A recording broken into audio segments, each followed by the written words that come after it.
to the Barkada Podcast. It's February 23rd. It's a Wednesday, 2022. And we made it through that winter squall. Squall. Yeah. Tell me, have you guys ever heard that? No, I don't Never think anyone did until that night. Yeah. Everyone's like, "What? This sounds serious." So get this, that night, my girlfriend and I, we were going to Minnesota. Yeah. And we didn't know it was going to hit. Oh, no. We actually got rerouted, so we went through Watoma, Red Granites area, Holy cow. and then all the way through Necetam, Austin. We were going 30 and a 65 the whole way. Ugh. Nope. I would have pulled over, found a hotel, put on some Netflix, and enjoyed that scowl. So, according to Wikipedia, Yep. Thank you, Wikipedia. You always make it onto our show here. A snow squall or snow squall is a sudden, moderately heavy snowfall with blowing snow and strong gusty surface winds. It is often referred to as a whiteout and is similar to a blizzard, but is localized in time or in location, and snow accumulations may or may not be significant. What is that? You just mean it was just You a know winter what? storm. You might get a crap ton of snow or you might not. Right. Be ready for it. That's pretty much it. Like, they could really... Did they learn nothing in brevity and, like, written communication? Oh, well. Damn it, Wikipedia. Well, it's not their fault. Is it? I don't know. Well, can anyone still edit Wikipedia at any time? I think Yeah, so. I I think can so. go on right now and put some gibberish on there. And Yeah. You put like What's false. That's funny. All right, well, let's do a couple brief introductions here. Yeah. El, you've been on our show before. Definitely my second time here. My name's Elser Kloon. I like to go by El. So much easier that way. I am a first-generation Filipino-American. That's why I'm here. And my background would just be simply, I'm assistant store manager at a Best Buy, graduated business management marketing degrees, and then I also am a I would guess you just call me the creative marketing director over at the Venture Project, which just helps businesses get started, and we help with B2B podcasting. Are you sure you're not the assistant to the regional manager? Assistant to the regional manager for Best Buy? Yeah. No, Michael Scott, can I get a assistant store Michael manager. Scott in Oh, here? okay. So, all right. Just wanted to clarify. We'll get there. Just give me some time. Right on. Well, I'm Vince Meinen. AKA It's my the first stud. time here on the Barkada Podcast, right? You got it. Barkada. Yes, What sir. does Barkada stand for? So it's like a Filipino slang word for like a group of like your close friends that you hang out with. Oh, Like, okay. Your people, like Yeah. mi gente. Your people. Our people is because we're brown? yeah. I don't know. I'm looking pretty pasty this winter, though. Hey, holla, man.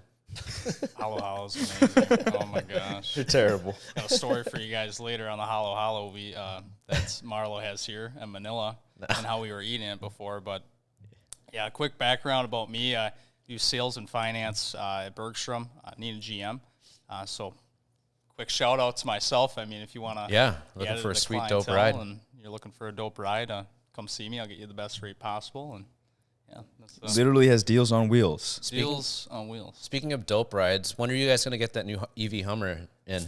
EV Hummer, that's actually going to be at the GMC location on Nicolay Road. I am not sure when they're going to get that. Okay. Wow. That's going to be I different. think it looks pretty tight. Yeah. Do the little crab walk. Right. Any Cybertrucks coming in anytime soon? No, That's not until rough. 2025. Probably sure they're Just a gonna short be on wait. back order. So get added to the list while you still can. That's fair. Right on. So yeah, part of the reason for our episode today, like one of our topics that we want to talk about, is just like growing up here in America, being first generation Americans. Like we're kind of digging into a lot of different things. HBO Max has a series by Lisa Ling. I don't know if you've heard of her before or not. Definitely. But has this new thing out right now where she's been diving into different Asian American communities throughout the U.S. And her very first episode featured the Filipinos. Really? Yeah. And it was in a place that you never would have thought of, but it was down in Louisiana. But we'll dig into that a little bit and why that makes sense. And you'll be like, oh, yeah. Louisiana. Okay. Right. Out of all places. Right. But I guess, Wisconsin out of all places, too. Yeah. This is the best spot. Right. This is where all Filipinos are, right? Yeah. This is where we Why'd they start in Louisiana? Okay. preserve our looks. I'm not mad. Due to the cold true weather. thinking. Only the toughest Filipinos come to Wisconsin. Let's get that straight. Right? Oh, you're from Wisconsin. You can handle anything. The winters. You can survive that. You can survive anything. Yeah. It's almost done. Yeah. One more month. Yeah. That's what they say. So yeah, tell us a little bit about. So your dad's from the Philippines, right? Yep. My dad is from the Philippines. I have 3 brothers there, Kevin, Eris, and CJ.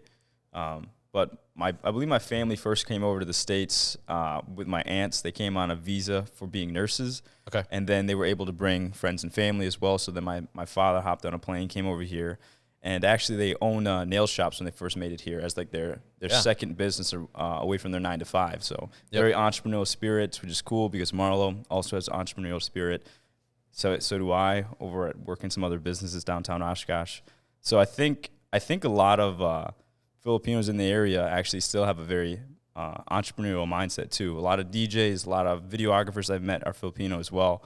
But I don't think they like to settle down and just do one thing. Like they gotta always stay busy. Like even outside Vinny's ideas here, like he's still running like a lot of finance with Bergstrom. You still have other hobbies. You spend a lot of time with the wife. Like we just don't. Whoa, the wife, whoa, yeah. Hold on. Hold the phone right now. I don't got a ring yet. Not yet. No, it's coming. It's coming. Let's tone it down a little bit. Just rack up the big stacks to make sure you get a proper one. That's all. Stacks on stacks. We're hustlers. We're just natural born hustlers. Yeah, I can't say I've met a Filipino that's not a hustler, honestly, female or male, or however you would identify. But biggest thing I would say that inspires me the most about the Filipino culture is the work ethic. I think we all have that drive, that hustle to never settle for mediocrity. But I would say Marlo is probably one of the biggest inspirations just around the area, honestly, where we shot videos together for weddings. You have amazing audio equipment, and you run a really nice establishment here, and even help people out with romantic nights up at the Algoma Club. So, yeah, man of many talents. So definitely taking a gander down what he does, and I think you'll find it really interesting. Appreciate that, dude. Totally. Do you know about like what year, the time that your family started making their way over here? Couldn't say. It had to be early 2000s. Yeah, 2001, 2002 is when they actually made it to the States. Right on. So they were like their late 20s once they made it here. Okay. Gotcha. How about you, man? So I believe my mom actually came here. She was pregnant on the plane, actually, with me. She came in 97, and she was the first to arrive here in the States. Other than her grandmother, her aunt, actually, my grandma's sister, just to clarify. And then shortly after, early 2000s, my grandparents came and, they kind of lived with us for a while, took care of us while, me and my brothers were growing up. And that's simply it. We have some family over back in the Philippines. I have never met them, but they do message me on Facebook, and we do communicate back and forth. Right. Yeah. I'm in the same boat. Still haven't met my family out in the Philippines quite yet, but I plan to get out there next year. My brother's getting married, so it's kind of a big of event, I guess you could say. Yeah, man. Little monument. Vinny's next. Yeah. Yeah. No, not yet. No. Cut that out, Marlo. Well, that's cool. Like your story's pretty cool too, because I mean, you were able to bring your mom was able to bring a lot of her family over with you, and like you were kind of able to really dig or experience that whole like growing up with your Lolo and Lola and stuff. Oh yeah, absolutely. No, growing up with Lola and Lolo, they made so many experiences more enjoyable, just simply because you actually got to enjoy a lot of the cuisine that they had and Makes a lot sense, of the culture that they brought. It's unfortunate because my Lolo passed away back in I believe it's 2015 now. And Lola's still back in the Philippines. She's still well and healthy. But I wish I would have actually appreciated them more when they were here, because there's obviously that cultural divide where I've grown up here and I've grown accustomed to many things. And then when they came, and it was just a little different lifestyle. So it's kind of hard to merge into that. Yeah. And that's the thing that I was always kind of envious of my cousins, being in the Philippines and stuff, is that, their access to stuff that they had to our, Lolo and Lola, our grandparents and stuff, so, and like any Filipino household, like it's very close, tight-knit, especially if you guys live in the same towns, like you guys are always around each other, Oh, yeah. And they're always there for you too, so, and then, like that whole language barrier, try to speak with them over the phone. And That's it would always just fun. be like, like this was no FaceTime at that time. Like I'm a little bit older than you guys, right? So we're on the phone, we're doing the long distance thing, we're doing the round dial thing, on the telephone. Oh, you're kidding. Stuff. Get out of here. That's how old I am, man. But I mean, and then later you find out, like you get to learn to know a lot more about your grandparents through like your own parents, because whether we like to admit it or not, like we are essentially copies of what our parents are, and then they're copies of what their parents were, and Exactly. So like, don't forget your past. I can't remember what age it is when you start to think about it, and you're like, oh my gosh, I like my mom, or I'm like my dad, or never thought in a million years I'd say or think anything like they do, Right. But You're like, I don't want to be like them sometime. yeah, but I think that's the cool thing about like this experience right now, just kind of for us to take a minute to dive back and just kind of dive into where we came from and all kind of stuff makes us really appreciate where we are now and Right. I mean, how we even got here. When you think about it too, like the Philippines didn't have the nicest of times throughout war times or anything either. Yeah. Right. So like I said, Filipinos are some fighters. Right? Their work ethic is unbelievable. Their fight, their pride, it's a big thing that keeps them going. But you had some history you want to drop on us. What kind of topics did you want to bring up around there? We'll get there in a minute, but like you do bring up a good point about just like kind of our history, because we've been under occupation from different countries for, Spain was 333 years. Right, and they had a good ruling over the Philippine Islands. Yep. Then the U.S. was there for a little bit, and then Japan was there too, and even coming, I'd imagine for any immigrant to come into a foreign country, like you just want to blend in, like you just want to do your thing and whatever, and then Right. sometimes during those times, like things can get lost and stuff. Like I never knew about kind of the backstory about what Lisa Ling like uncovered about like who do you guys think were like the first Asian settlers here in America? I couldn't tell you. No, you have any guesses? I'll give you. I want to say Chinese. Okay. I feel that's a good guess. Yeah. Or Chinese, Japanese, maybe. I was thinking Mongolian because they had the whole Mongolian empire that was like taking over. Yeah. What's the real answer? What do you think? That was it. That was my real answer. Filipinos. It's Yeah. probably Filipinos. Oh my gosh. trick I was waiting for question. you to drop the ball. Yeah. Oh my gosh. Marlo got us. Yeah. So, yeah, I mean, this on history.com, it kind of dives into it a little bit more, but in that Lisa Ling show, like she uncovered that,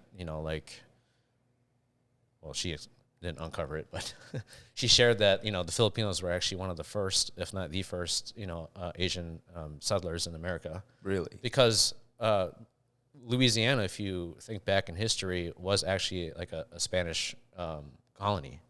That's right. That was Spanish territory. Right. And, through the trade from the Philippines, through Mexico and probably Louisiana on the way back to Spain, there were people that jumped ship or people that just, jumped ship. And they were known as like the Manila men. Right? That's really crazy. Good Right? ring to it. Yeah. Manila men. So I'm going to read a little bit here, and we can just stop and talk about, different things if you Did want we to. just start a new boy band? Like right Did we? here? Manila Did we? men. Manila men. I call percussion. Ding. The first Asian American settlement was established by Filipino fishermen. The fishing village in marshlands of present-day Louisiana was settled by the so-called Manila men as early as 1763. The history of the oldest known permanent Asian American settlement remains mysterious as murky as the mosquito-infested marshland was built on. St. Malo was first established as a fishing village along the shores of Lake Borgne in Louisiana in the 18th century and continued to flourish until the 20th century. In the video, in the show that they had about that, like there isn't like any more landmass where this village was anymore. What happened to it? It It just got all eaten up by the marshland? Yeah, I it see. got wiped out by hurricanes and all that kind of stuff. I think as we go by here a little bit later, think it was 1915 when it was like completely wiped out. Holy cow. But you can still see parts of like old, huge like logs and stuff that are sticking out. Right. But there really isn't much left of where it was. Yeah, but nature will take over. Yep. That's for sure. And, they talked about how, you didn't need to give Filipinos like land. You just give them a boat and then they would be part of like the fishing community. Like they brought their knowledge about fishing and shrimping and all that kind of stuff. And it's kind of cool to think that, Filipinos had some kind of influence on how Louisiana food is today.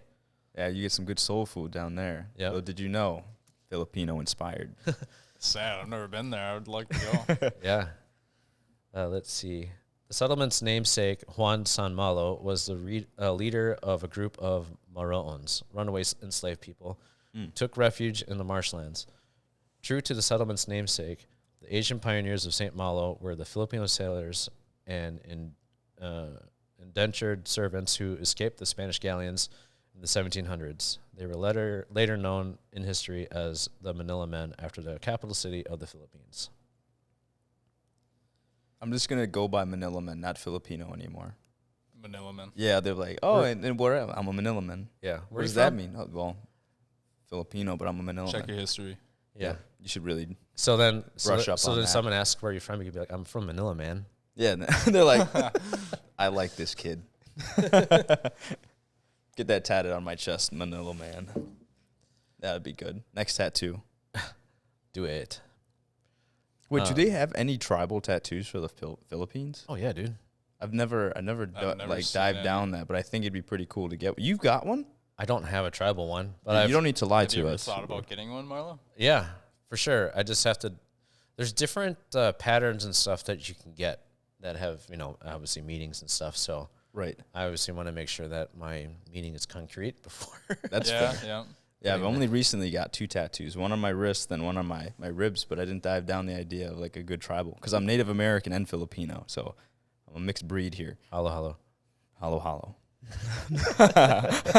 So wait, what tribe are you? Oneida. So the Oneida. Oneida Casino up by Green Bay area. My tribe owns that one. So you got some shares up there, right? Not as many as you would think, but we get a stipend. on. We get a stipend each year. Not a tremendous amount because like obviously you want to keep that with the tribe, but it's one of my missions once I get a bit older here and secure a little bit more wealth is to go back to the tribes, give back to each of like I would say my underserved communities such as Filipinos and my Oneida tribe. But you gotta get in the weeds. You gotta use that work ethic we got. Go secure the money, then you can go dish it out to the people that are in need. But that's a 5 to 10 year plan for me. But I think that's gonna be worthwhile before I die. That's cool, man. I forgot about that. That you had some of Native American heritage with you. Yeah, so I don't know. It's rough because when I went to school, I lived on the tribe there too. But we were taught it every day. We would practice the language. I completely forgot all of it when I moved out of the reservation. But they're definitely underserved. I don't know if you guys ever traveled to a reservation like that too.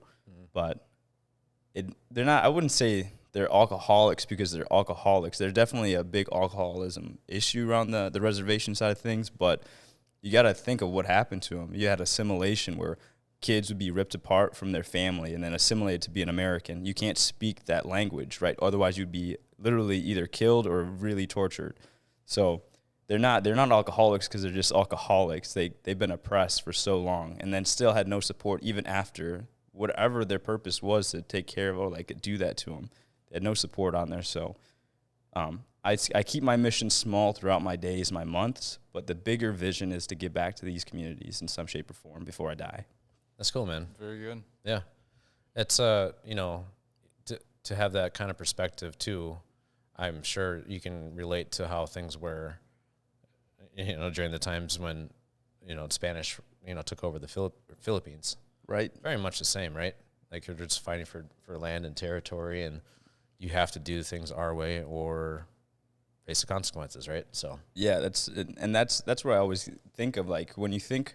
Anytime someone asks or finds out that I'm Filipino, and I have brothers in the Philippines, the first question they ask me though is like, "So do they work in a calling center?" I'm like, "Okay, That's a little bit of racism. Yeah, no exaggeration there. I've had multiple people as guests at Best Buy ask me that question. I'm like, No way.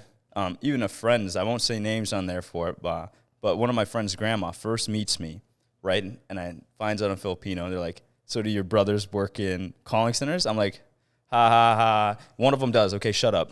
Oh, my gosh. I've actually never experienced that. Really? That's crazy, yeah. Yeah, Usually, you know, you meet someone and they're like, "Oh my God, you got some nice features." Like, pretty Right. handsome, you know. I'm glad we got those genes though. Yeah. Like at least we can look pretty. But then you go down the rabbit hole of like that. Like what is the Philippines known for? At least in our community, right? And I always got that little like I think it's a gut check. I'm like, really? Is that what my culture is known for? Is calling centers, cheap labor right now? That's terrifying. Well, it's kind of an evolution, as everything is. But like, you know, when my parents came here to the Philippines, there was a shortage of doctors in the late 70s, early 80s. Right. So that's why you would find a lot of people in the medical field, you know, our parents' ages, like being around here now. So, you know, Joe Coy and, you know, like Filipino comedians and stuff would always often joke like, you know, Your mom's probably a nurse, right? your mom's probably a nurse or a mailman or something like that along Right. the lines. But yeah, I mean, that was the thing, Yeah. you know. But and that's the thing that one of the reasons why I opened up the restaurant too is just to further spread and educate people about, you know, Filipino culture through food and hospitality, and then hopefully by, you know, something like this too, we can share, you know, a little bit of history and what you know, Filipinos and Philippines have to offer, you know. So Yeah, I would say like Filipino culture is very adaptive just based off this short discussion. Like looking back at Louisiana and how they said you don't need to give them land, you give them a boat, they'll figure it out, right? They did that. Then you have a wartime crisis where we need medical workers, right? They give them a book, they train them up, and boom, they're already in the fields working. Like, you need to be a mailman. Cool, you could be a mailman. Come to the States and figure it out.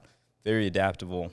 And I think in some essence, if you think of the roles that they're taking on, they were the backbone. In some areas, obviously, other cultures helped us throughout the American development. But, yeah, the Filipino culture definitely was a backbone to society of Americans. well, back to the whole call center thing. Like, Yeah. Filipinos are essential when it comes to that too, because, you know, English is taught in the school systems over there. So, I mean, if America or English-speaking countries are going to be, you know, outsourcing, you know, call center jobs that people may not necessarily want over here, then yeah, why not utilize that? But my cousin told me over there that they actually have lessons and stuff to kind of help train the Filipinos to have like certain accents. Really? Based on like what regions like they're in cow. charge of. Really? But I think that our ears would be good enough to be like, You're Filipino. you're Filipino. There'd be sometimes there'd be like hear at the it. end of a call, I'd be like, oh, salamat. And they're like, and they're they're like, "Wait a welcome. minute." I'm like, oh, Oh, there you Gotcha. go. No, you can definitely tell that distinct accent. You know what I'm talking about when you call it. Much like Oh, you yeah, said at the end for of sure. the call. Yeah. Sometimes you just want to say, you know, "Kumusta ka na?" yeah, Like, how are you? And they're just How's like, it going? Stop. I'm doing my job. Stop. yeah. Sorry, sir, I'm not really allowed to do that. But that's another prime example of being adaptive. Like, you're going to tell them, hey, you're working with people in Kentucky, you need to have this kind of accent. Or, hey, you're working with people in the Midwest, you need to have a nice Uper accent. And don't forget to tell them not to get their glazers at Quick Trip. Yeah. Like, very solid training, I would imagine. But that's just a prime example. Like, we're all pretty adaptive people. Yeah. Right. The one thing I love about that is one thing that you just mentioned is like, you can recognize someone. Oh, so yeah. when you're out in public, have you ever come across someone who's Filipino and you just kind of overheard them? You kind of almost are like drawn to talk to them. Like, oh my Right, you're gosh, like, I want to. I know you're Filipino. You want to connect. Yep. And it's pretty wild, like, especially when you talk to people and you're like, oh, you know, where are you from in the Philippines? And they're like, what? No way.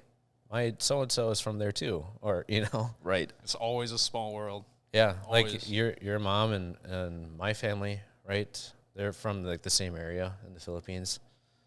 Just in Kuya Ninoy too, Chef Ninoy. Like he's from that same area, and so there's like that little bond and camaraderie that just instant like oh hey, what's up? Yeah, this is a very small world on that. I had that happen to me recently. I think it was some team members of yours actually that came in. I was greeting people at the door just saying helping direct at Best Buy. And they paused after I kind of pointed in the right direction. They're like, "You're Filipino." I'm like, and I'm wearing a mask. Like, they only saw my eyes. It was so crazy. They're like, no, I can tell you're Filipino. I was like, okay, you got me. Nice. So, let's see. So you guys, what year were you born? Sorry. Ooh, take a guess. This is good. You're 12. I am 12. And you're 13. I wish I was 13 again. Let me tell you. Filipinos don't age we don't age. We just look great for the rest of our life until we die. Yep, just how it is. Yes. No, but I was born in 99. 99. Yep. Okay. You were 98. 98. Yep. Dang, dude. dude. You're apart. I was in high school. No, it's funny. We used to pretend we were brothers in high school. Actually, they couldn't tell us apart. Actually looks like my younger brother, Michael. I look really similar to his younger brother, Michael, and it was funny because one of your staff members here, I had a date night up top at the Algoma, and she thought I was Michael, so she kept looking at me. I said, hold on. I was like, do you think I'm Michael? She's like, aren't you? I'm like, no, my name's Elzer, but I do know the Meinen family. I was like, we look very, and the funny thing is, Michael came in that exact night, came under. She was so like creeped out. She had no idea. She was probably confused. She was so confused. Bell? Yes, Bell? Yeah. It is Bell. That was really funny because he came in to pick up sushi to take home, right? She was like, aren't you upstairs? I was like, that was a really weird night for that. He's probably like, what? Yeah, that was really funny. That's awesome. Yeah, we used to play it off that we were brothers, or we'd say cousins, and people believed it. Like, we just have two different names. Like, yeah, we just have. He's like, yeah, he just likes to go by his dad's name. I like my mom's name. And it helped because we grew up lifting together. So oh my goodness, the lifting days. We were some crackheads in the gym. Oh my goodness, you couldn't keep us out of the gym. No, we were in there 4 or 5 hours straight. But that's another thing. Like, Filipinos are abnormally strong. Like, it's ridiculous how strong we can get. Like, some of the top tier powerlifters are Filipino. Yeah. Oh, speaking of and we didn't touch base on it last summer. Yeah. Was it last summer, the Olympics? Mm-hmm. The first very first gold medal for powerlifting. Yep. Or was it Olympic weightlifting? No, it's the first gold medal ever. Yeah, for the Philippines. Yeah, and it was a woman powerlifter, right? Yeah, Olympic weightlifter. Yeah. Yeah. Is that what you call it, weightlifter? Yep, Olympic weightlifting is a little bit different. Well, I'd say it's actually really different than powerlifting. Powerlifting is pretty linear movement. Olympic weightlifting, you're throwing the weight over. You have to have like perfect technique, otherwise you're going to dislocate a shoulder, an elbow, or wrist. You're really going to get pretty wrecked. Right. Powerlifting, if it's coming down, someone can lift it off you. You can chuck it off you. It's a pretty safe sport, as long as you're not cracked out on pre-workout, Vinny. I will not lie. I had my fun. You've had your fun with the creatine, the pre-workouts. Yeah. Oh, my goodness. I'm so glad that I am off those supplements, because let me tell you, they dehydrate you so much. I don't think I've seen an athlete throw up as much as Vinny, actually. I threw up every day in high school, and I don't think that was healthy. But the craziest thing was, you would still show up the next day. Like, usually when you throw up, you're down for the count. You're I'd show up the same day, and back then we were. I don't know about you. You're probably still lifting the same weight, but back then, you're pulling 405 and you're squatting 405. Yeah, and then you're benching 225. Oh my goodness! Yeah, see, those are like pretty solid numbers out of there. When you compare it against like what we were doing just on the day to day compared to our football team, we were abnormally strong. Oh, abnormally, absolutely. Yeah. We'd be lifting with D linemen, running with running backs. It was it was me, you, and Brandon. Yeah, that's true. Unbelievable. Yeah, it was a good time. Guy. He's doing good. He was over at Bergstrom as well. Yeah, I know. He works at Honda. That's where all the big powerlifters go. I got to get over there, I guess. Just missing it. I didn't get the memo. The thing is, so they feed you. They feed you food. And then, it wears on you. Trust me, I gained a few pounds. Yeah. I got my weight over from my girlfriend lived down in Peoria, and I call my Peoria pounds. So she would take me to all these nice fine dining restaurants because she made fun of my tuna and rice. We were just talking Spam before we started this, but I love Spam. I get turkey Spam because, I'm trying to watch my figure. But turkey Spam. Oh, no, man. You got to stick to the original Spam. Spam and Spam rice. Too. Oh, my goodness. You ever just put those two together, Spam and rice, breakfast, lunch, or dinner, does not matter. A couple little peppers. I actually make Spam with my eggs in the morning. Just Love it. Cut a little slab right out of the can, and it's good to go. It tastes like bacon. Pretty much. A little extra juice. Or that, what do you call that stuff? Is it just fat, the juicy, like the slime stuff on it? Is that just fat? I think that is just fat. Or is it preservatives and stuff? A little bit of mixture of everything. Whatever. Well, I call that the flavor. They said if you keep it on a shelf, Yeah. it'll last like almost forever. Like a can of serious? Spam, yeah. Yeah. I'm eating that. Welcome to Island Nations. That's true. That's very true. Because I feel like Hawaiians and Filipinos have similar like attributes where it comes to cuisine. Even our builds are very, very similar. Like Dwayne "The Rock" Johnson and the Samoans, that's a different story. Let's get that straight. He's an anomaly. Yeah. But other than that, like Hawaiians and Filipinos, I feel like they got similar backgrounds. Yeah, I remember the first time I cracked out the Spam with Patricia. She's like, "What are you doing?" I'm like, Eating breakfast? making breakfast. And That's like, funny. you know, that was one thing too. And when she first started dating me, like she was open to like a whole new world of like different kinds of foods and stuff. Like growing up, like, you know, outside of like Spam, like were you guys like corned beef fans too? Oh, yeah. Corned beef hash. I could not get on the corned beef grind. Really? No, I couldn't. My mom made that a lot when I was a kid. Oh, she just spoiled you. That's why. Yeah. And, I can't wrap my head around it still. Yeah. Really. And then there's longanisa, tocino. The Cino's good. What is tapa. what are those like Vietnamese little hot dogs? It's Filipino, but the Right. longanisa. Okay, that's what it is. Longanisa, Yep, the love those. sauce. I'll eat those right out of the Sweet can. sauce. What Yeah. is your favorite cuisine dish? Like Filipino, Yeah. like breakfast stuff. Just anything Oh, jeez. out of all time. You had to pick one to live with for the rest of your life. What would it be? All of them. This man likes to eat. That's can't. why he made the restaurant. He didn't make it for people in Oshkosh. He made it because he likes to eat. Dude, I don't know. I really can't pin it down to one thing. Current mood, I guess, crispy pata. Crispy pata. Oh, Yeah. that'll be good. Why don't we have that in front of us right now? Kitchen's closed. Excuses are great. So when do you open? It's like, so when do you open? Because like I'm off all day. Yeah, we got about an hour. Whip some up. Yeah, let's do it. Say less. What about you, Elzer? What's your favorite cuisine dish? You're gonna hate me because is it? you're gonna be like, wow, that's really What cliche. is it, man? Spam. It's balut. When Spam and balut, like if Balut? that. Yep, I love balut. I know it sounds really, really odd. Why don't you explain it to everyone what I it thought you is? were gonna say adobo at first. Oh my goodness! Like adobo is like that's just like what you'll have if someone says Filipino adobo. I'm not that stereotypical. Let's be real here. But I like balut. So for those of you who don't know what balut is, it's baby duck egg, but the duck is actually formed on the top. Then you have this nice yolk on the bottom.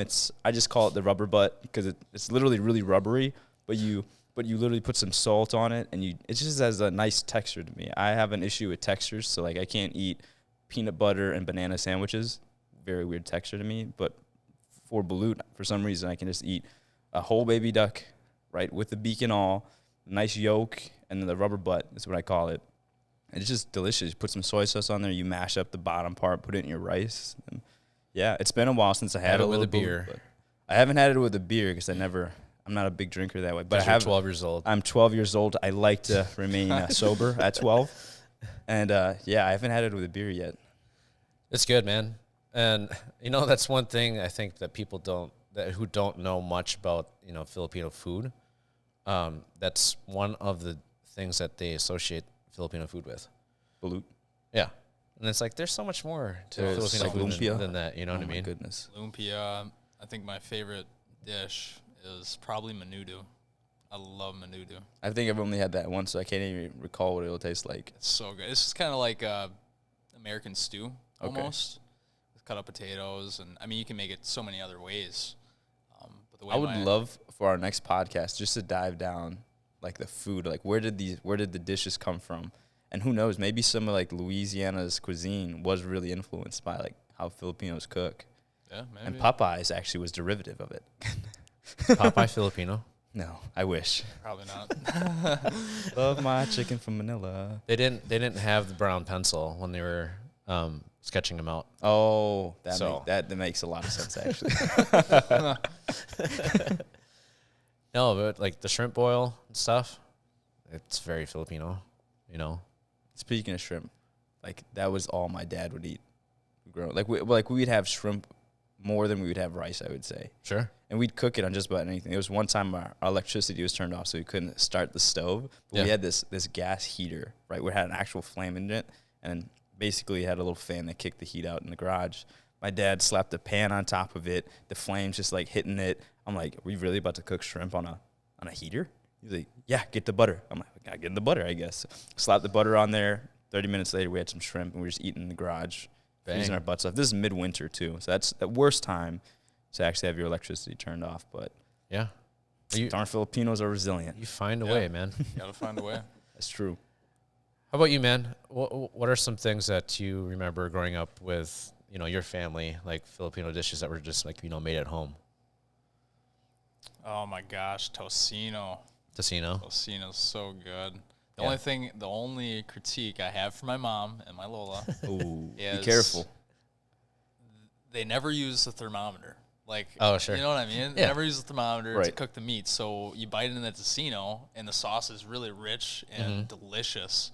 And oh my, like I'm salivating right now just Right. thinking about it. But then the meat is dry sometimes. snap. It was like hit or miss. You know what I mean? Just a little more love. Yeah, Nah, just you'd be need alright. a little more love Then to you'd be it. I would perfect. say the skewers, those are always really good. Yeah, that's true. I just called it like the red meat for the most part, or it'll be brown meat on the skewers. I love the fat. See my girlfriend; she doesn't eat the fat. Whenever my mom makes the skewers, Like, shoot, more for So, me. more for me. Yeah, I'll take those. Yeah, It's a very That's the like flavor.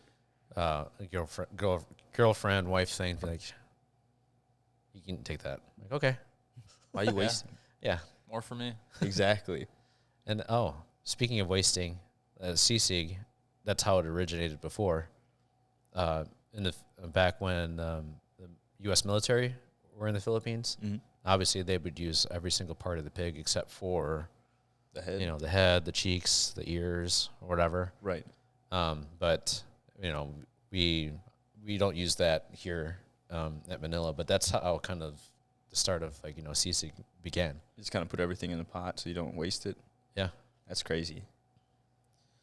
but As an it's American, I waste tasty. a lot, though. Yeah, I know. Like even when you go to the grocery stores, like when you guys go there, I'm excited to hear your stories. Like when you guys go there for the first time. Like you haven't been there yet, right? The grocery store? No. Philippines. No, I have not been to Yeah. the Philippines. Nope, I haven't yet. been Yeah. there either. But you This I'm year it's excited. hot, muggy, humid. Politics are beautiful. crazy, I've heard. Yeah, Yeah. I'll probably stay out. That's of a Manila. whole nother podcast of good stuff. But like when you go there and you go to the markets and stuff like that, like everything's on the animal. Like when we go to the grocery store, everything's nicely packaged, Yep. and you don't see anything at all. You know what I mean? So you're telling me, like, if I go to a market, they're going to cut up a pig for me? They could. Holy cow. Yeah. I'm so Americanized, it's terrible. Yeah. I feel like a domestic cat when I, compared to like that's what I feel like when I hear people talk about like the markets, the politics over in Yeah. the Philippines. I'm like, wow, I'm very domesticated. Just be ready for the smells too. good and bad. Actually, take it in. Be like, oh, yeah, I'm like, oh God, this is different. A little different. this does not smell like the Midwest. Yeah. So you're planning on going there when? Probably February next year. That's when your brother's getting married? Well, he was planning on getting married this year on February, but then he didn't have the time to get all organized right now Okay. due to the pandemic. Kind of slowed a lot of things down. Sure. But February, I think, is when he has it initially, but it might change. So it's Okay. tentative. Nice. And then do you guys have a trip planned? My mom is planning to go visit her relatives, but Okay. as of right now, I do not have any plans to go there just due to COVID. So Right. right now, It's so hard. travel is. I wouldn't want to get stuck there, and then you have to live based on your own expenses, and Yeah. it can get really. Yeah, I Yeah, heard there's still pricey the really fast. 2 week. What do they call it? The quarantine still. Did you? I mean, didn't you recently go there and not throughout the No. pandemic? We went there before shit at the fan. So Got it was it. like 2019 August. Okay. We were there briefly on our way to on a cruise ship, which actually that cruise ship later on was COVID infested. yeah, Yeah, go that for was the one that made the news. Oh, and- snap. really? Yeah, and we're like, But he didn't get it because he's got them Filipino genes, the Manila Yes, man. well, I got sir. it later, but not there. But it's crazy because like we were looking at it, I'm like, that's a Diamond Princess. We were just on that 2 months ago. That's wild. Yeah, and all these people were stuck on there, and Now, was it you and your wife, or you, wife, and kids? my parents. Holy Yeah, cow. and with the kids. Yeah, that'd be terrifying because you're like, what if they actually have it and it's just laying dormant for a second? I heard that happens. Like someone will have Oh my COVID gosh.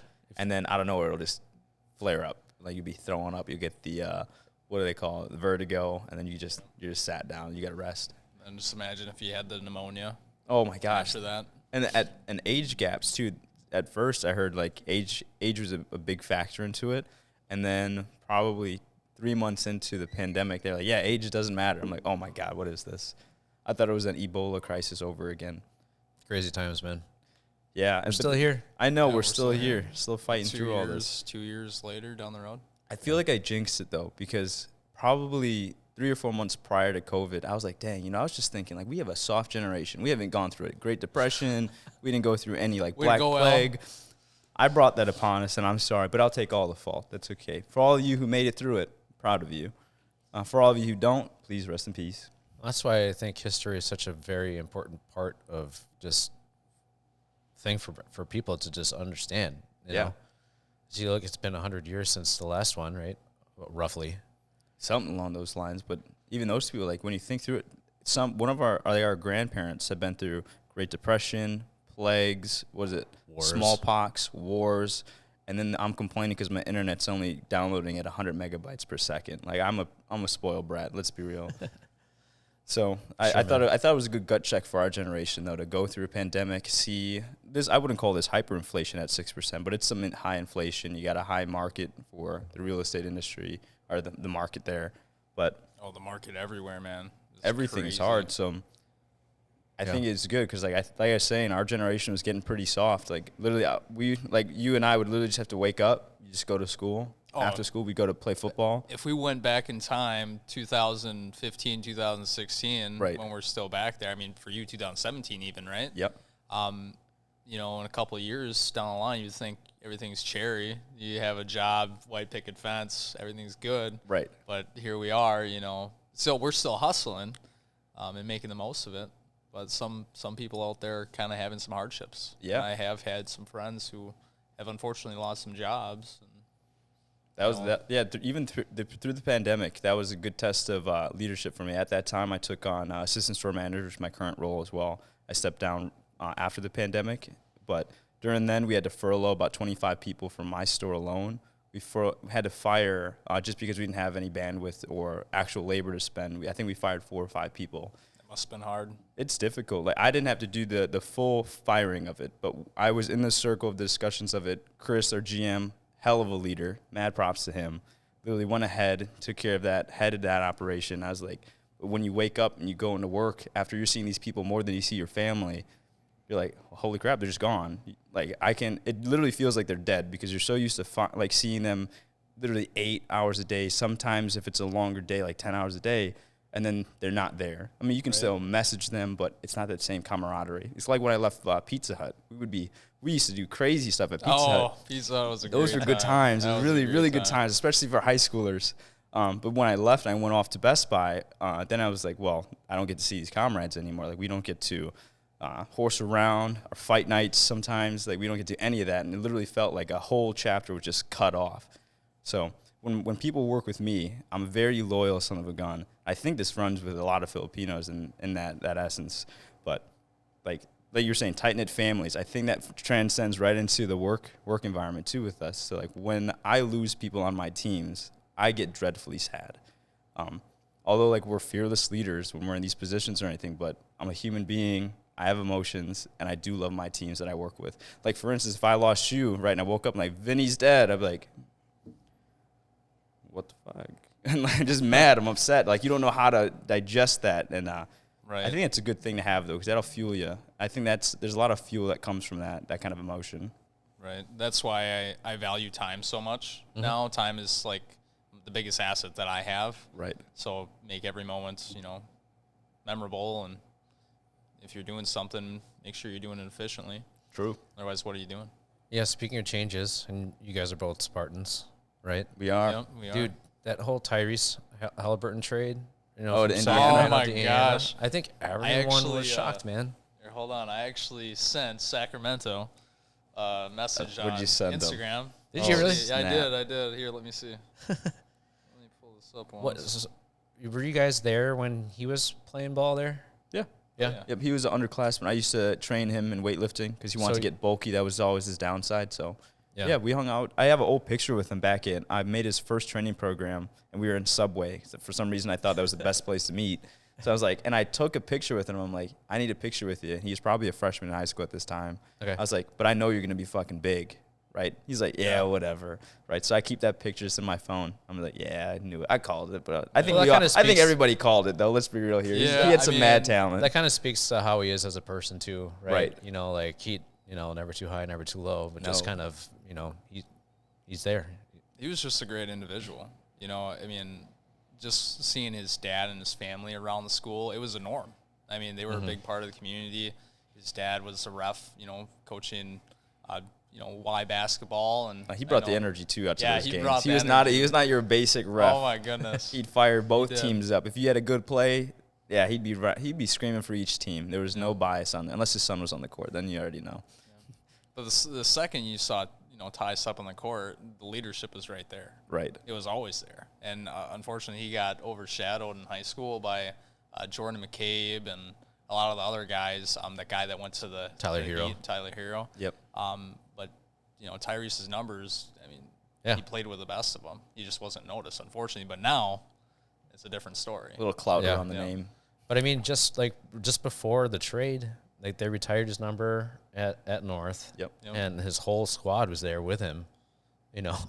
That's wild to think about. Unfortunately, I couldn't make it. I was stuck in the office that day. Yep, agreed. Same things. Actually, Actually, I was in Daytona. Yeah, I was at the races, sadly. But I did send Sacramento Kings. All right, little text. Barkada exclusive here. What is it? What is catch my unfollow for trading Tyrese. That's what I said. Fair enough. And then I unfollowed him. Pulled up the Pacers, and bam. Yeah. If anybody has a chance and you haven't read it yet, check out Players Tribune. He wrote a nice little article about like his experience through the trade, and it says life goes on, and how he's ready to make an impact, as a Pacer and in the community, and kind of just be there for the team, So it was such a quick turnaround for a trade, though, in my book. It really was. I think his stats were starting to grow on there. Not a lot of data in my book if I was going to be an analyst on that, but I thought he had a lot more years with that team. Yeah. Well, he's kind of the guy you build a team around. Yeah. He's young, versatile. I mean, he's putting doubles up every night. Right. So I don't know why they had to go for the trade. It's more of a political thing, probably money motivated, something like that. It's probably business. Yeah, you know how it is. Money's the motivator. Yep. So we still love Ty no matter what. The Pacers are my childhood team, man. Really? Oh yeah, because I was born in Indiana. I didn't know that. Yep. And I moved to Wisconsin with my family in Oshkosh when I was 7. So, dang, huge, obviously Reggie Miller fan. Happy. No, either way, you're happy. Whether actually, you're probably a little more happy. You have no connection with Sacramento. No, but there was that cool connection though that Coach Shady did play for the Kings. Yeah, that was pretty tight. Briefly for his NBA career and stuff. And right. I just didn't know that narrative until Luke plays ball with me on a rec ball team and stuff like that. But when I asked him what he thought about it, he's like, "Yeah, it's cool." Shoot, we still got it. That was another thing. Filipinos love basketball. There's actually a basketball court sponsored by LeBron James out in the Philippines. Oh, cool. Yeah, I forget what island it's on, but I was watching. You guys ever watch The Professor on YouTube? Yep, The Professor. Love White the chocolate. Professor. Yep. Yep. He's good stuff. Unbelievable, man. I love that guy. I think he did a bit back in the day with a Spider-Man costume, but he should definitely revive that with the whole, Spider-Man vibe going on. Yeah, that did come up on my recommended for you, the For You pages. But yeah, I didn't know there was a really cool court. I love basketball. I'm just 5'5", so I'm not really like NBA material. So it's pound for pound. Yeah, pound for pound though. Yeah, we gotcha. But where did that come from? Do you ever have an idea where like any Filipino I speak to loves basketball? Well, it's just part of the things that Americans brought to the Philippines when they were kind of setting up shop there. I see.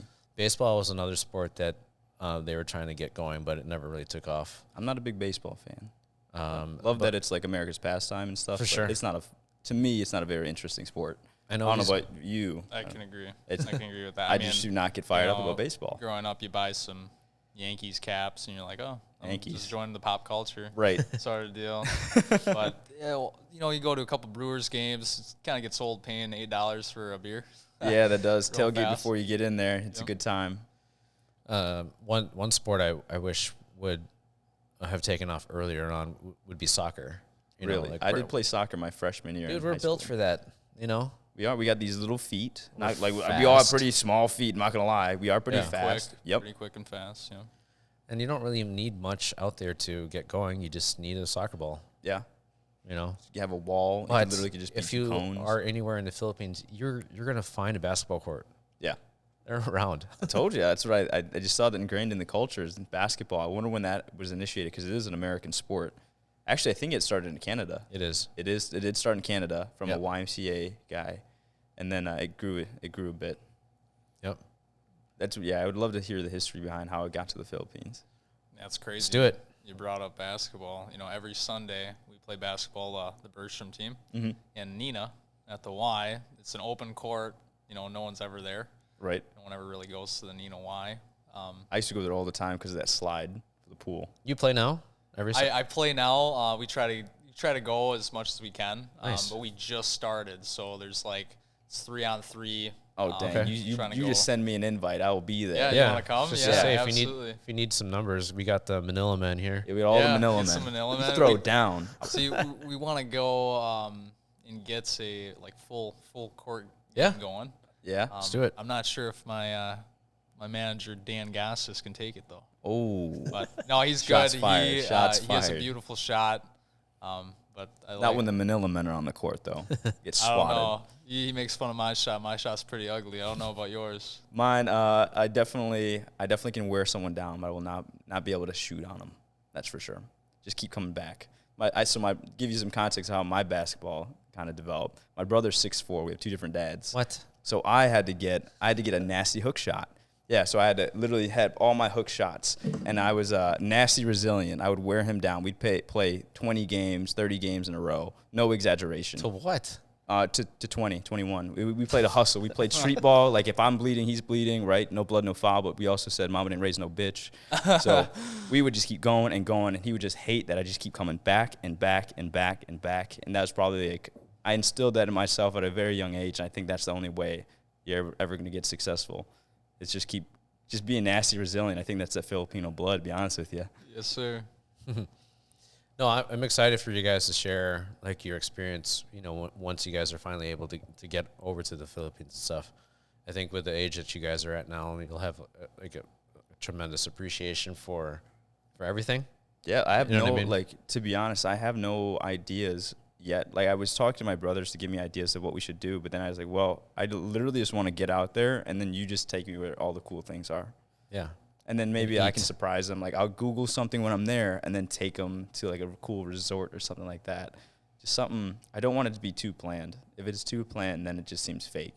Sure. Yeah, you got to be spontaneous. Yeah. When you go on vacation. Exactly. A prime example of that was when I was out in Daytona, just for vacation recently. But I met the commissioner because my girlfriend's mom was talking to the commissioner at the bar of the hotel. But he invited us out to the suites, and he just invited us out to Detroit to see all of his cars and stuff, which is super cool.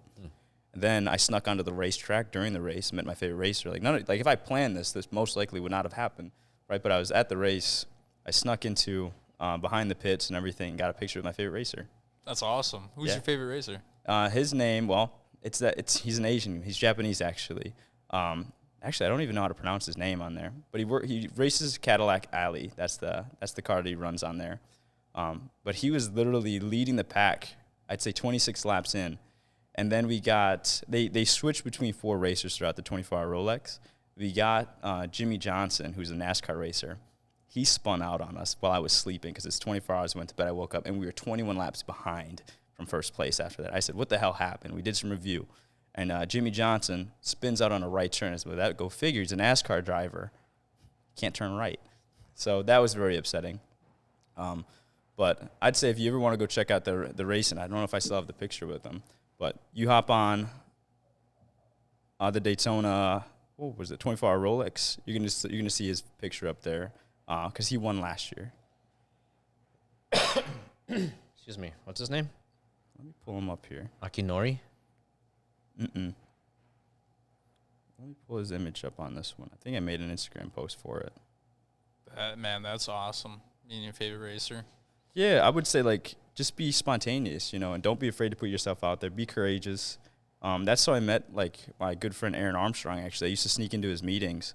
So, like, they had this Young Entrepreneurs of Oshkosh or Wisconsin, and now it's the Venture Project. But I would sneak. I was about 18, 19 years old. I'd literally just walk into rooms with confidence, right? And I'd say I'm part of the crew. I need to be there for this event.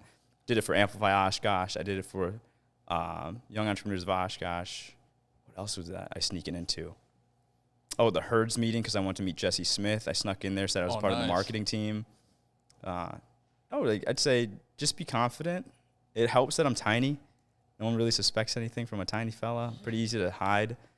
But just get out there and don't be afraid to put yourself in uncomfortable situations so you can actually meet some cool people. All right, dude. Let's figure this out. We can't end the show with it. Let's see here. I think I put him on this blast piece for it. You guys into Fast and Furious stuff? Oh man, not too much of the new stuff, to be honest with you. I think the last one I watched was Tokyo Drift. I think the last and one. And there's like 50 more. Yeah, 50. Oh my God, they're still going. What's that? Yeah, his name's Kamui. Kamui. Yeah. Shoot, I saw it. What's his last name? This is it. Kamui Kobayashi. Kobayashi. Yep. Japanese. Nice. Look him up, is what you're saying? Yeah, definitely look him up. Super cool dude. He's been in racing almost his entire life, but he was racing go-karts out in Japan before he made it to the big races out here. Would he ever come to, like, Elkhart Lake here?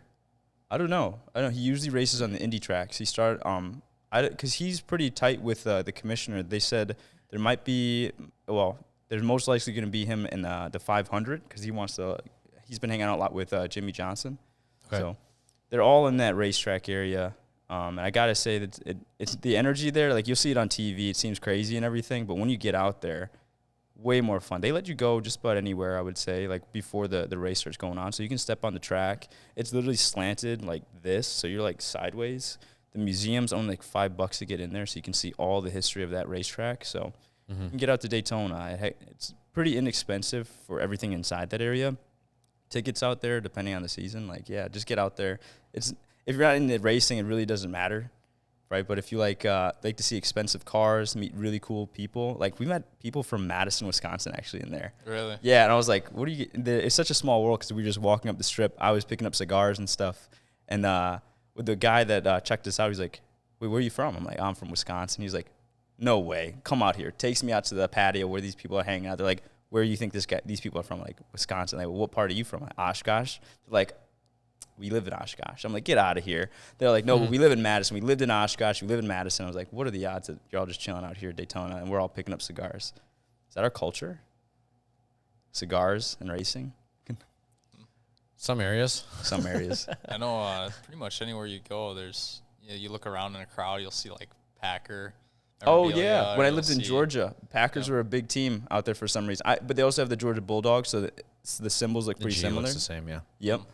But even a lot of the military people who are out of that base were from Wisconsin. So the Packers, like, the pride down there, it was still really, really strong. Nice. Didn't feel too far away from home. Cool. Well, let's wrap things up here. You had a little bit of a hollow story. Hollow, yeah. Let's bring it back. Gosh. Yeah. So, I take my mom out to eat to Manila, of course, and we're actually planning on coming here later. Oh, nice. Today? Yeah. Oh, shoot. Gotta What have time? my sizzling sea cig. Dang. So probably late afternoon, 5 o'clock. Okay. So if you want to, If I swing in here? I'm pretty much freed up after that. Yeah. Last meeting of the day is at 2, so we'll be all right. Yeah, but there is a halo Yeah. dessert that they offer here, and you're supposed to mix it.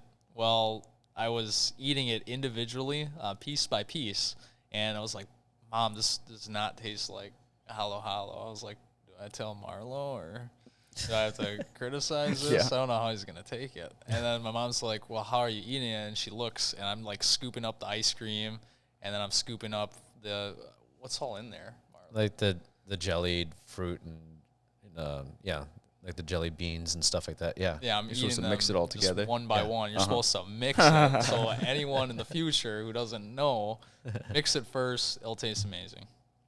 Nice. Well, what else are your go-tos here at Manila? Sizzling sisig. Yeah. Sizzling Yep. sisig. All day. And the crab rangoons, gotta say you did beat Sakura. That's Ooh. fair. Yeah, Sakuras are usually like kind of really overfilled. Like they just kind of blow up in your mouth. Yours, See, I kind of like that though.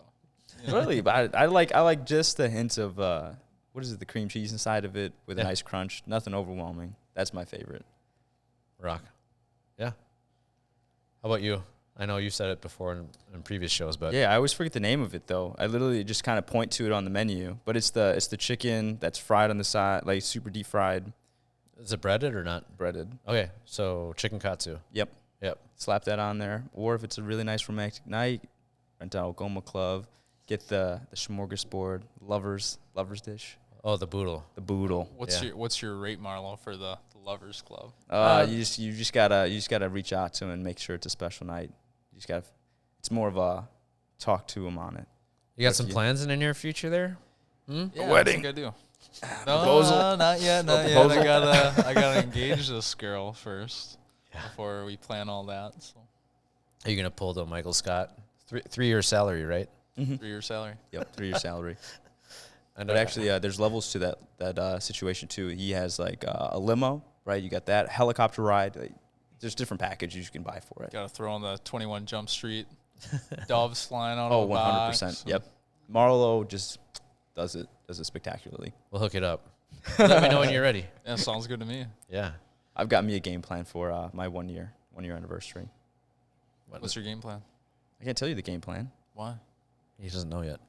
I don't know it yet. I'm kidding. It's something simple, romantic. I think Filipinos are pretty romantic people. I'd say so. If they're not, you're not dealing with a real Filipino. Yeah, Let's no. get that straight. A lot of flowers. I love flowers. See, when I get Lexi flowers, it's just like, do I get it for her or do I get it for me? Right, you just keep It it. smells so good. Yeah. You know what's up. Yeah, that's how he sweeps. Oh, Jesus, I'm going to break the mic. That's how you sweep everyone off the feet. That's why you started this. You had to let that little romantic side of you out. I get it. Is there? So what else you got going on coming up here that people should know about? Over at the Venture Project, next up we got Craig Culver's coming on April 7th. So that's going to be super fun. Bergstrom's will be next month after that. We just had an interview with Senator Ron Johnson over there, so that'll be coming out by the 26th at the latest date. But stay tuned for that on the Venture Project socials. And I think those are my biggest things out of there. The other thing I want to invite everybody out to, whoever watches this, if you're in the Oshkosh area, all the podcasts we run for the local legends is open to the community.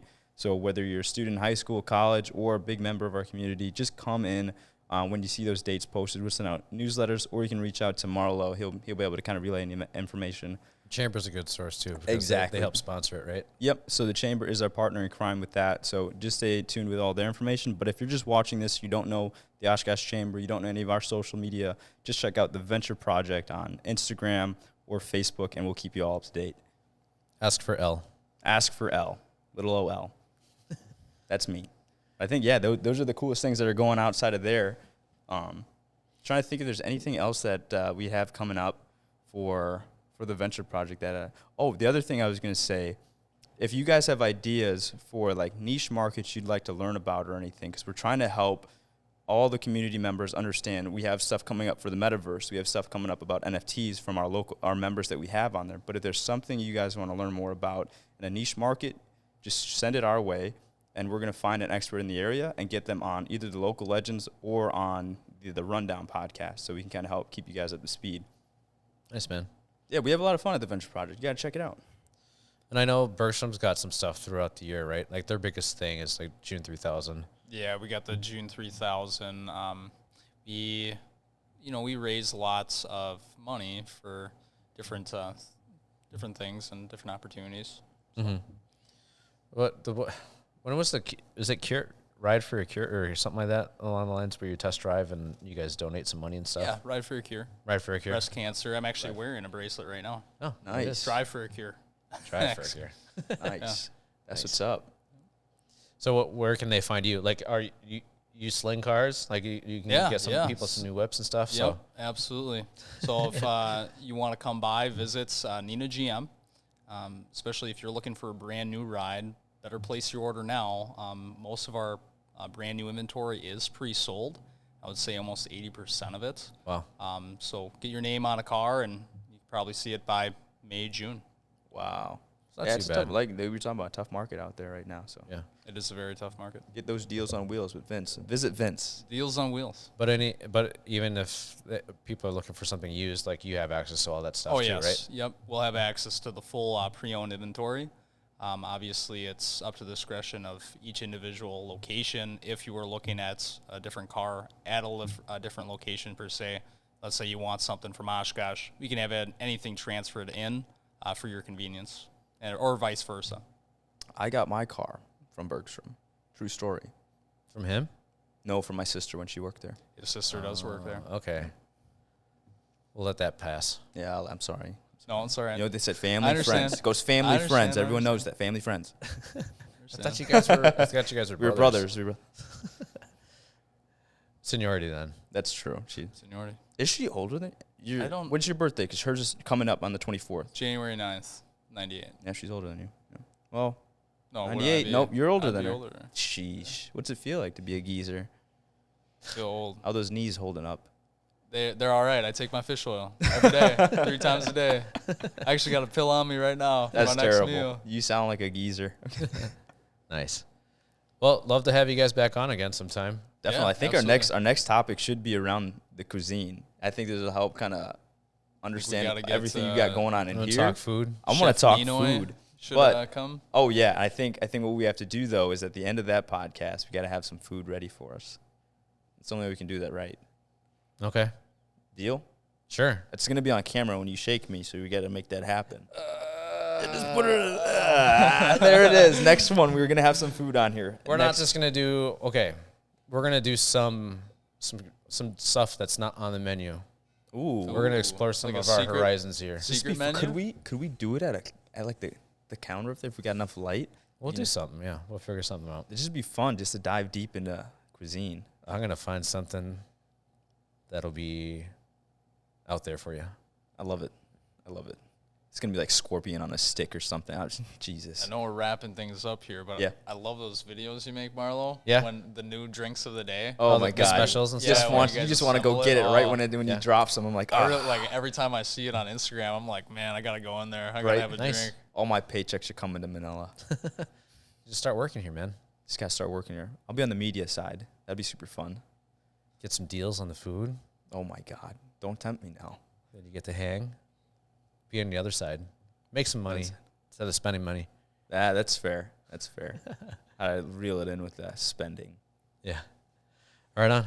Well, thanks for joining us, guys. Yeah, Definitely. thanks It's for been a having pleasure. Thanks for having us. Thanks for listening. Thanks for watching. And we'll catch you guys on the next episode of the Barkada Podcast. Sweet. Later. Peace. Peace.